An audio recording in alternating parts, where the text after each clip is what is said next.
Welcome, everybody, to another episode of Strife's Sanctum podcast. My name is Citizen Strife, and this week we're diving back into anime with what I would call an underrated show. Not too many people talk about it anymore. I don't even know if people talked about it when it came out.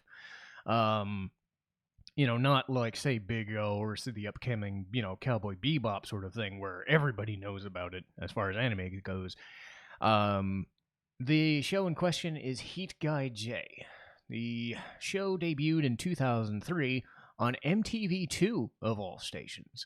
Now, for those who didn't have, before we had streaming services and, we had DVDs and, VHSs and things, but you remember when I talked about Big O, I had a big, just pile of VHS tapes. And when I would get into anime, I would tape, whether it be super late at night or in the weekends, things that I would watch. And there were channels that were devoted to anime that weren't Cartoon Network. Now, Toonami had the lion's share, of course, because Toonami, Adult Swim, and stuff like that. But other channels got in on it. I know G4 was one of the main hubs for that sort of thing. G4 Tech TV, they had Rasafon, which was a Eva knockoff, a pretty good one, and I'll talk about eventually. They had Magical Shopping Arcade, Abenobashi. I never get that pronunciation right. And then there were others.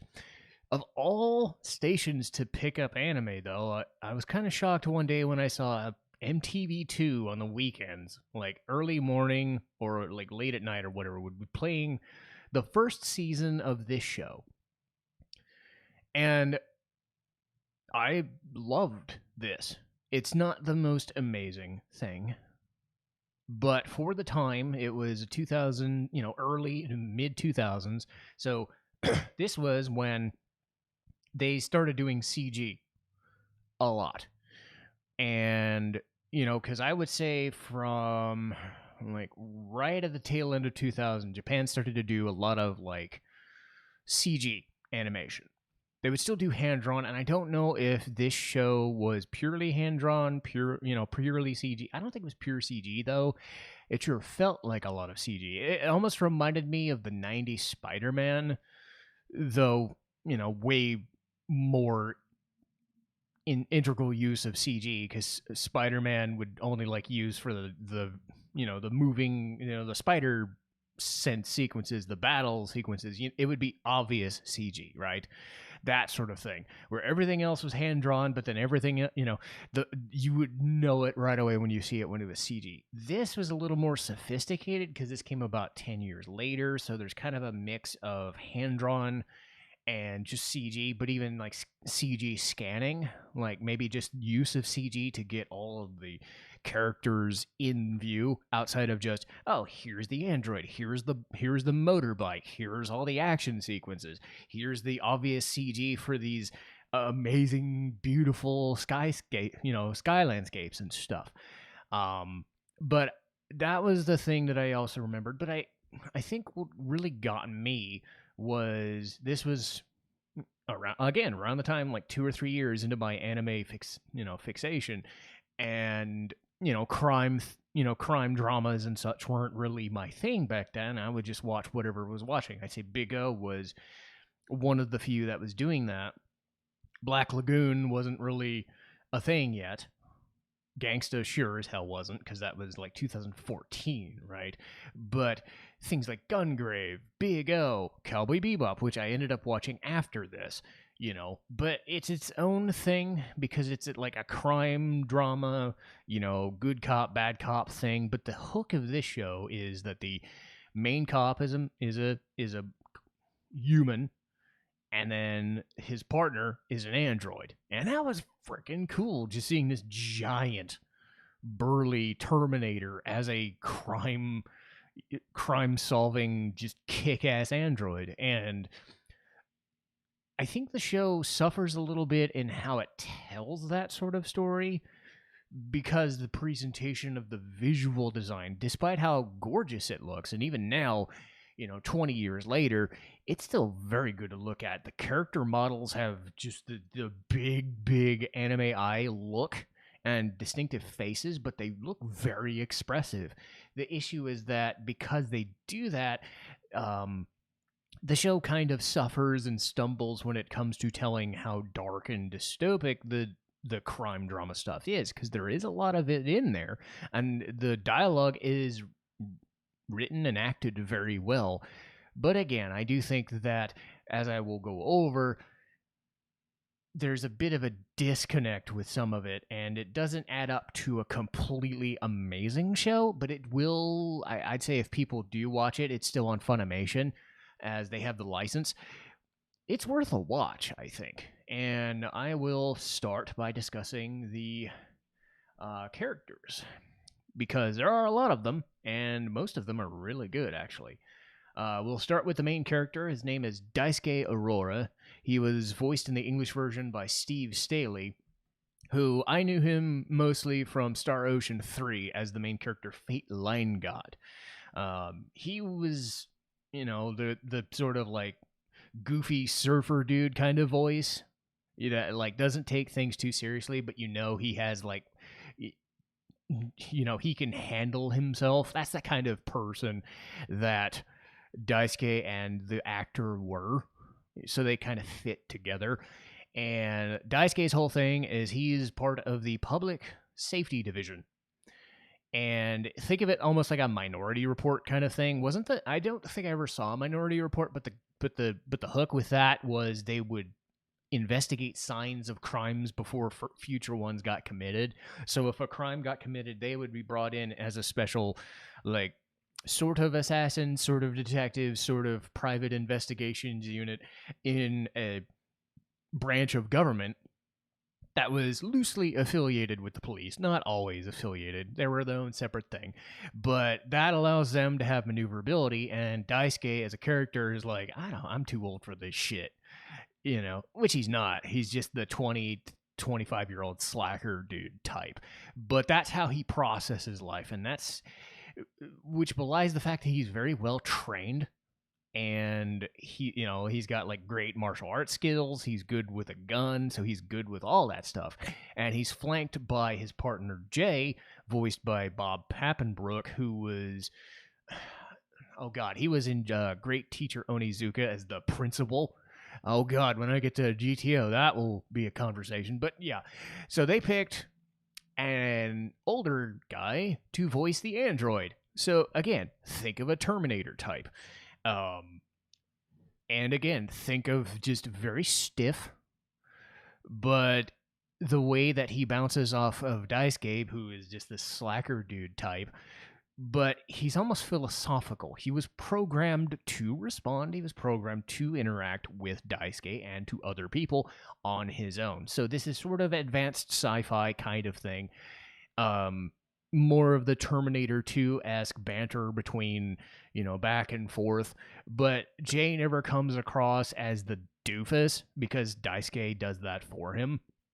And you have that benefit of anything that Daisuke can't really do. You just have Jay punch a dude or look up something on his database or something like that. So they work together as man and machine. Yeah, that's a trope, but it works in the show, and it's really what keeps it going. So their job is to investigate crimes and solve them, mostly involving heavy machinery, so Jay could punch a lot of things. The next character is Kyoko Milchan, voiced by Carrie Walgren, who, God, when that came out, she was in like 4 or 5 shows back then and doing all these different voices back then. But she was Haruko from Fooly Cooly. She was in Wolf's Rain as one of the main characters. She was Kyoko in this. She's been in Xenosaga. She's been in God knows how much stuff. And she was even, the character I forgot just now was Witch Hunter Robin. She was Robin in Witch Hunter Robin, that horror show from around the same time frame, about a witch. And she always played different character voices. In this, she's just the prissy, like, you guys are such idiots. That prissy type of person. So Kyoko comes across as, I'm just trying to do my job, and you guys are idiots. We don't have any money for these missions, but you keep screwing the shit up. So Kyoko sorta has a thing for Daisuke, even though she doesn't want to, that kind of thing. So she has a thing for his brother too. So she likes his brother, but there's a love triangle there, and they play off it. They don't like force the issue until later into the show, so it's not like a big deal. But Kyoko gets her moments. Again, the humor in the show is a bit stiff, so don't expect her to be. She's mostly the butt of a joke, but she'll have her moments where she's not so stupid. Like I mentioned, Daisuke has a brother, and if Daisuke is the slacker, then Shun Aurora is the I am too serious for this shit job, because he's the successful one. He runs the city safety management agency, and Shun is voiced by Lex Lang, who was in Rurouni Kenshin. I forget. Oh god, I should know this because I saw Rurouni Kenshin. He's the character in the white outfit with the giant fucking sword thing, like the secondary main awesome dude, other than Kenshin himself. I should know the name off the top of my head. That shows you what I don't remember. But yeah, if you ever saw Rurouni Kenshin, you've heard Lex Lang's voice, but he was in stuff like Dot Hack and whatever, so I know Lex as well. And again, you have the super slacker brother, you have the super serious brother, and Shun is like way taller, way more intimidating, sits behind a desk, but kicks the shit out of Daisuke to keep him in line, because why not? So there's a bit of a bickering back and forth. His secretary is awesome too. Her name is Phia, Phia, if I remember right. She's voiced by Karen Strassman, who Karen went on to do, oh god, Aigis from Persona 3, Nanako for Persona 4, Fee from Virtue's Last Reward. I mean, I could like name countless shows in the last 20 years. She's probably been in them. But yeah, Fia doesn't do a whole lot, but she's there just to act as a counterbalance to all the, the brotherly mistrust bullshit, and just laugh the entire time. And she actually gets a little bit more into the second season. I'm trying not to spoil the show, unless I really, really need to, because sometimes I dive heavy into spoilers. Sometimes I try to avoid them. This is one of those where you don't really need the spoilers for the end of mostly the end of the show, but there's not a whole bunch to worry about. But basically, Fia and Shun are dealing with Daisuke's bullshit all the time, but they also control the safety management agency, so they know that they could just flip on a switch and Jay goes nowhere, and then Daisuke is left to his own devices, which can happen. So as far as villains go, and we'll get back to minor characters in a minute, but the main character, as far as the villains go, is Claire Leonelli, voiced by Johnny Young Bosch. Hello, Vash the Stampede. How you doing? Vash the Stampede, Kiba from Wolf's Rain. Wasn't he the Black Ranger from Power Rangers? You've probably heard Johnny Young Bosch's voice in any video game or any anime from the last 20 years. I probably don't need to say anymore. This show, he plays a complete nutball. This spoiled rich kid of a mob boss's son. That's basically what Johnny Young Bosch has to do in this show, and he laughs his ass off. I like it, but it gets a bit much because that's what he does. But at the same time, when he wants to, Claire will beat the shit out of other mob bosses. He will pull a gun on people. So his role is to run Company Vita. That's the official name of the mob. His title is of a vampire, and like I said, he was born into this. So think spoiled rich kid of Dracula's son. I mean, they're not vampires, but that's the technical term for the mob boss of all mob bosses in the city of Judo. And yeah, he is interesting. He has an interesting way of processing it. He has no concept of people and doesn't want any. He runs people. He will use people. He will beat the shit out of people, or he will find somebody to do it for him. So yeah, that's pretty much why that would be a threat. And he owns the most money in the city. So yeah, that's problematic. So he's always at Daisuke and Jay's throats trying to do stuff in the show. And there are other interesting characters. So Daisuke, without like going into super specifics like the others, but you've got the main characters. But Daisuke's main thing is he always has informants, whether it's street vendors or people that created Jay, people he knew that are part of an underground mob that aren't affiliated with Company Vita, police officers, that sort of thing. So there's always that interplay of all this stuff going on that Daisuke can pull from and get all this information for each case. And that's the benefit of this kind of show, is that there's a lot of different things you can do, and a lot of them either revolve around gun trafficking or fucking with a lot of money or drug use and the mob staples, right? Any seedy ass show you can think of probably's had this sort of setup. And the nice thing is that the city itself, is very beautiful and it looks breathtaking. But when it needs to, it can get this like cool, like they've changed the color scheme. It's like from super blues and grays to the normal city to like dark greens and reds. And to kind of denote like the darker, seedier parts of the world. Like one of the coolest parts was an episode where one of the side characters finds Claire Leonelli in his casino, and they full on show off this casino. But the game, like they're betting on a roulette game, but the roulette game is a game of Russian roulette. So Claire, being an idiot, decides to take up this mystery man on his offer of, hey, why are you the guy not getting shot after 5 or 6 different times? Why are you winning all these? Are you just lucky or dumb?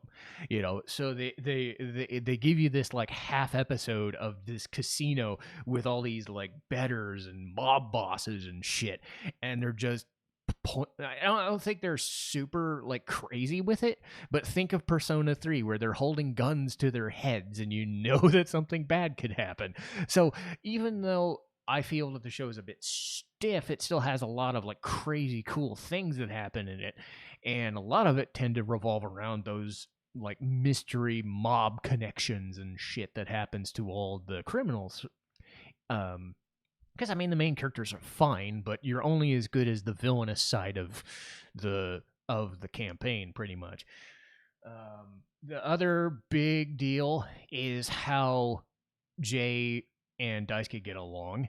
Jay exists because of something known as the Android Regulation Law, which says that androids cannot be in the city, or if they are, they have to be specially designated as such. Jay is one of those designations. They have these episodes where this one's an illegal, this one was brought in to be sold, this one is like fucking with Jay somehow, so Jay has a lot of like political and media backlash against him, that sort of thing. So they play up how you deal with basically the Terminator in this society, and how he doesn't just go on a rampage. So there's a lot that they dig into, and I appreciate that they did that, because considering he's the secondary main character, you can't like avoid that sort of thing.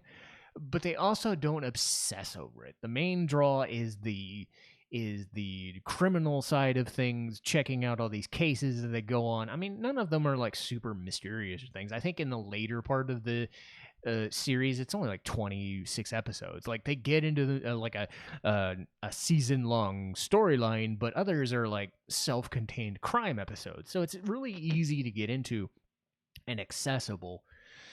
Like I said before, even 20 years on, I think this show is very gorgeous for its time, with the use of CG and character modeling. Like, that crazy anime googly eyes look, right?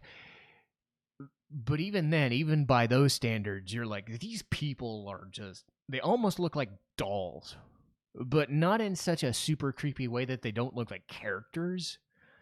But sometimes you watch a show and an anime and it feels like, even though they have good character models or good design, their character facials and stuff don't really have a lot of definition to them. This is a bit more hyper realistic, and even though like I'd say the noses are a bit off-putting, it's like the facial features in the characters are just like in your face.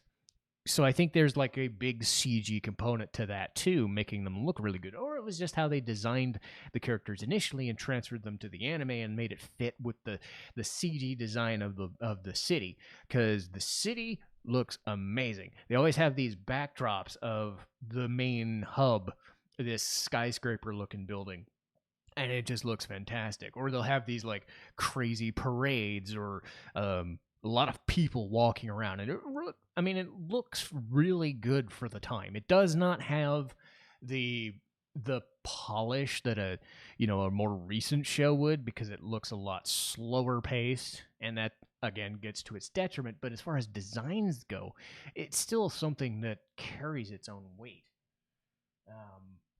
I do think, though, that because of that design, and I'll get to the negatives now, the crime drama stuff, the crime action stuff leaves a lot to be desired, because it doesn't feel like it's like those issues that people have with like a Terminator movie or a Spawn movie or a Deadpool movie being turned PG-13. It's that sort of like, this could be a lot darker and disturbing than it actually is, because we're not seeing everything.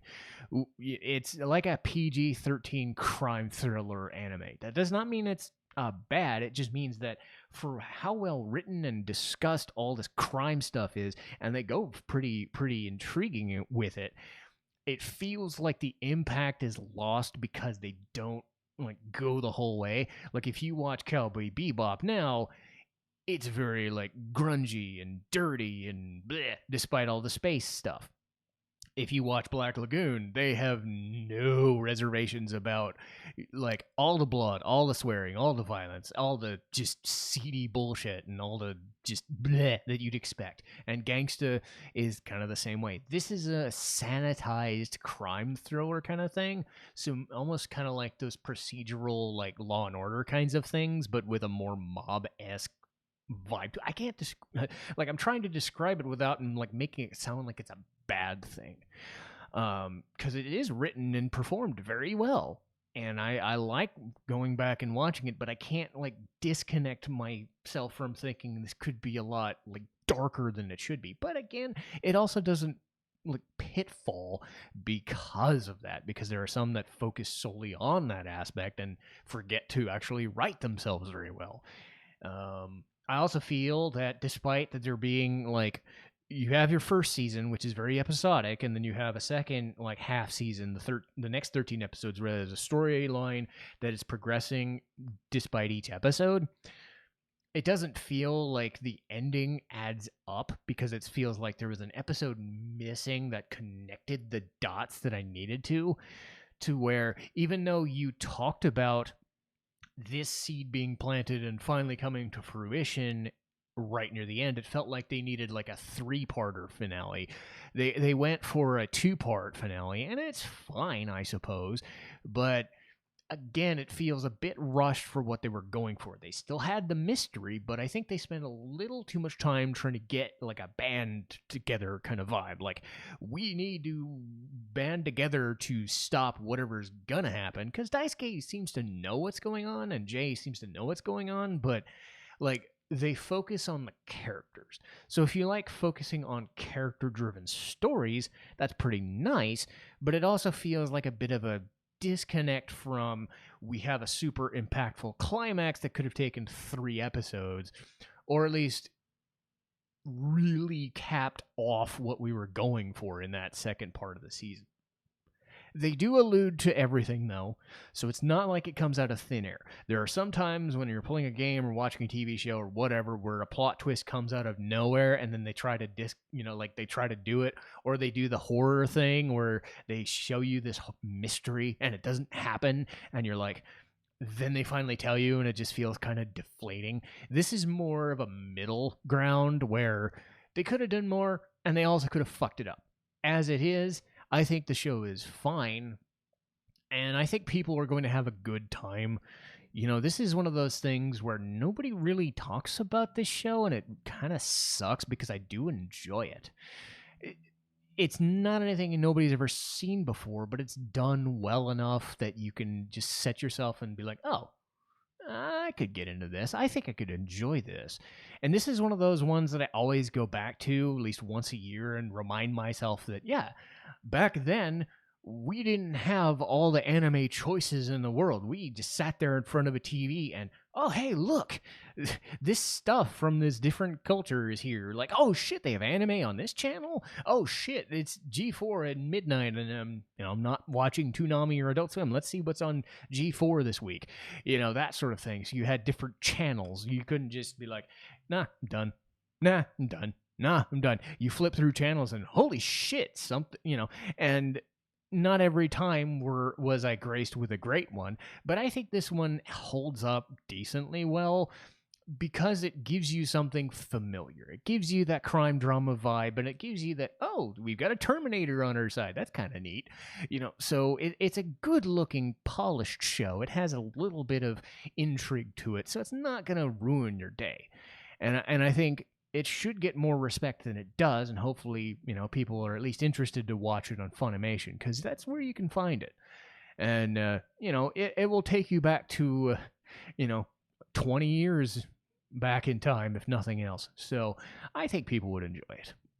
But that should do it for me. I think this was a bit of a shorter episode, and that's perfectly fine. We got to have these once in a while.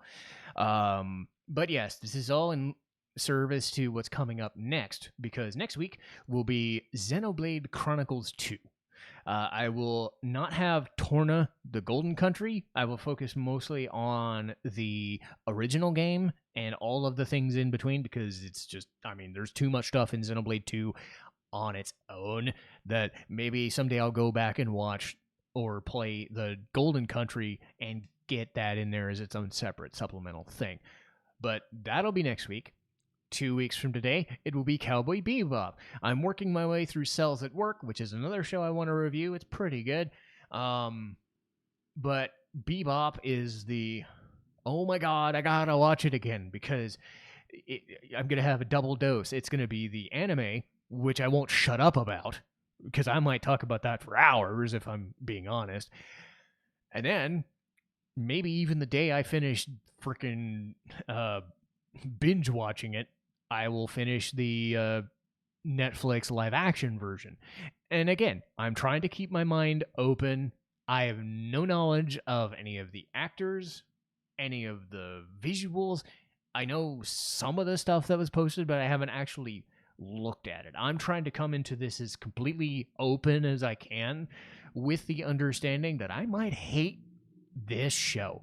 But hey, I might end up really enjoying it, like we all could. But after that, we get back into video games, and I'm going to talk about Phoenix Wright Ace Attorney. I've been working through YouTube watch-throughs of the other couple of games, but I really wanted to start with the original again, so I'm going to double back and rewatch footage of that, because I streamed it a couple years ago and forgot kind of the minutia of each case. So I do want to go into that with a fresher perspective than I would if I was to do it in a month from now. So I will get that done, and I will have probably a lot to say about Phoenix Wright, and hopefully people enjoy it. But again, if anybody enjoys these, I'm grateful. If anybody even clicks on them for a second, I'm grateful, because it means that something I'm doing matters to people. And I've said this over and over, but I think the more that I do it, the more I really feel that I'm giving people something else.